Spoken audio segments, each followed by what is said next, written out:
रहमतुल्लाहि व बरकातहू। जनाब अज गब्बन पट लियांदी माशाल्लाह प्योर खट्टी मक्खी चीनी मदरसा नस्ल की माशाल्लाह पट है पई और खूबसूरत माशाल्लाह चीज़ है। माशाल्लाह वेल ही चेक कर सकते हैं, चंगी लंबी वेल है और दोवें को बिल्कुल तीरणी कर सीधी और माशाल्लाह दो दांदी ने और पहले सूए च खूबसूरत माशाल्लाह नायाब तोहफा ही ने तो इंशाल्लाह रेट भी बिल्कुल जायज़ और मकबूल राइट दे विच है पे जनाब।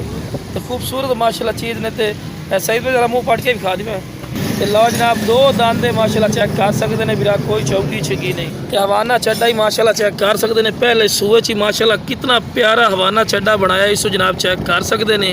तो बिल्कुल तैयार है जनाब, कल सू पवे अज सू पवे कोई तेन तसली नहीं जनाब, बिल्कुल तैयार है माशाल्लाह। तो हवाना चड्डा इतना भी बड़ा मायने रखता है। हालांकि माशाल्लाह जितना ने हवाना चड्डा बनाया आम बकरे का एडा हवाना चड्डा बिरा नहीं होंगे। खूबसूरत चीज़ ने तो सूवन बिल्कुल तैयार है जनाब, एक दो दिन बड़ी मुश्किल नहीं सी।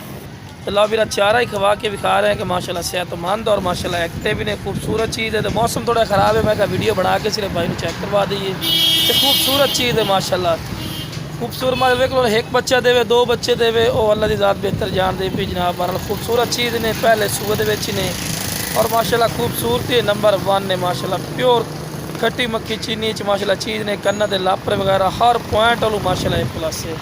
सही तरह तोड़ के दिखाओ लो जनाब, तोड़ पेर के विखा रहे हैं, कोई लंगड़ी लूली नहीं। तो जिस भाई ने चाहिए जनाब स्क्रीन पर नंबर चलता फिर इससे रबता करे इंशाल्लाह अल्लाह के फजलो करम नाल प्यार मुहब्बत वाला इंशाल्लाह रेट लग जासी। तो क्वालिटी वाली चीज़ ने जिस फिर चाहिए बिल्कुल जायज़ और मकबूल रेट थे। हालांकि मंडी चले जाओ तो 45-50 हज़ार रुपये कर लेंगे, लेकिन अपना बिल्कुल सस्ता रेट है इंशाल्लाह जो ग्राहक काल कर। ओके जनाब, अस्सलाम।